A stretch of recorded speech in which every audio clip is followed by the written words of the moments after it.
মুর্শিদাবাদ শহরের বলা যেতে পারে প্রবেশপথ, কেল্লা নিজামতের প্রবেশপথ ছিল দক্ষিণ দরওয়াজা।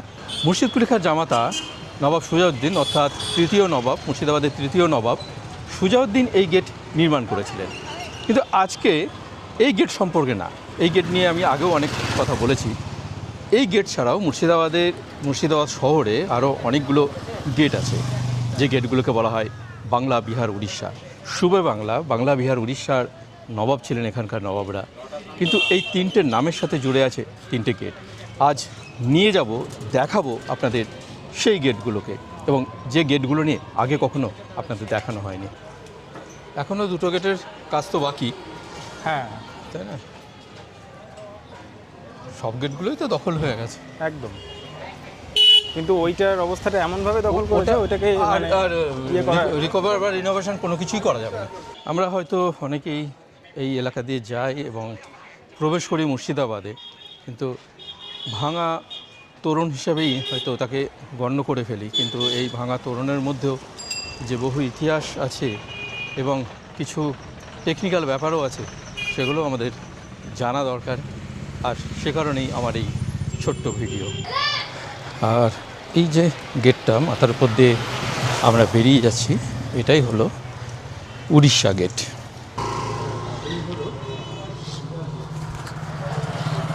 অংশ কিন্তু আপনারা দেখবেন দখল হয়ে গেছে। তো এই গেট দিয়ে সোজা গেলে হচ্ছে ত্রিপলিয়া গেট।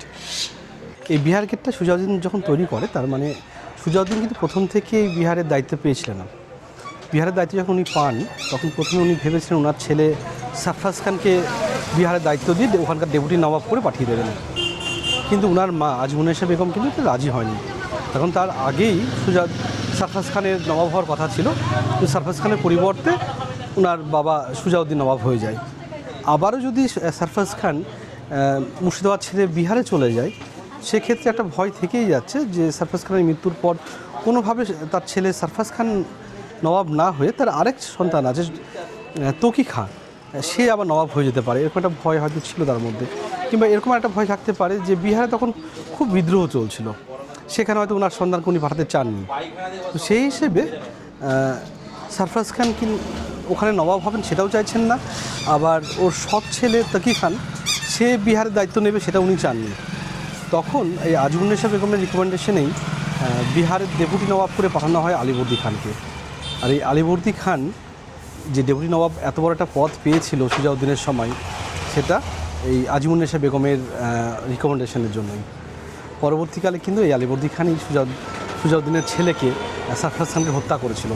উড়িষ্যা গেট আর বিহার গেট হলো। এবার আমরা চলেছি বাংলা গেটে। এই হলো বাংলা গেট। এটাকে সংরক্ষণ করা হচ্ছে, একদিকটাই করা হয়েছে। বিহার গেট, উড়িষ্যা গেট আপনারা দেখলেন, আর এই হলো বাংলা গেট। তবে বাংলা গেটের কিছুটা রক্ষণাবেক্ষণ হয়েছে, যে কারণে গেটটার সৌন্দর্য বৃদ্ধি পেয়েছে। কিন্তু যে বিহার গেট এবং উড়িষ্যা গেটের যা অবস্থা এবং যেভাবে দখল হয়ে গেছে, আর রক্ষণাবেক্ষণ কীভাবে করা হবে সেটা আমার জানা নেই। তবে একটা ইতিহাস লুকিয়ে আছে যে গেটগুলোর সাথে, সেগুলো সংরক্ষণ হওয়াটা অবশ্যই জরুরি। এই গোটা যে আমাদের কেল্লা চত্বরের সাপেক্ষে এই গেটটার লোকেশান হচ্ছে দক্ষিণ পশ্চিম দিকে। আর অদ্ভুতভাবে বর্তমান মানচিত্র যদি আমরা এই জায়গার সাপেক্ষে দক্ষিণ পশ্চিম দিকে যাই, আমরা উড়িষ্যাতে পৌঁছাবো।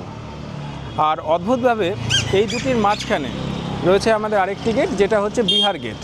এখন বিহার গেটে কি যদি আমরা এই বরাবর সোজা চলে যাই তাহলে তো হবে না, সেখানে তো আমাদের বঙ্গোপসাগর। কিন্তু এই গেট এবং কেল্লা সেই বরাবর যদি আমরা একটা পারপেন্ডিকুলার চিন্তাভাবনা করি, একটা লম্ব টানি, তাহলে কিন্তু আমরা পৌঁছে যাব হচ্ছে বিহারে।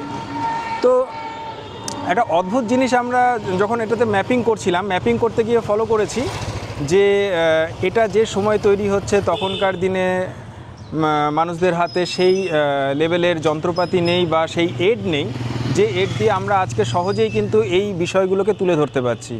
অথচ তাদের কি ভয়ঙ্কর ধরনের একটা অ্যাজাম্পশন ক্যাপাসিটি, যে যেখান থেকে তারা সিম্বলিক ওয়েতে গোটা একটা ছোট্ট মুর্শিদাবাদ জায়গার মধ্যে থেকে গোটা প্রভিন্সটাকে রিপ্রেজেন্ট করছেন।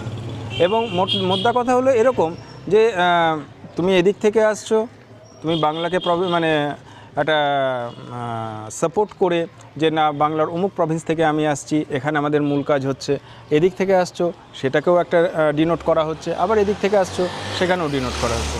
টোটাল ম্যাটারটাই এখানে ছিল হচ্ছে একটা সিম্বলিক ওয়েতে।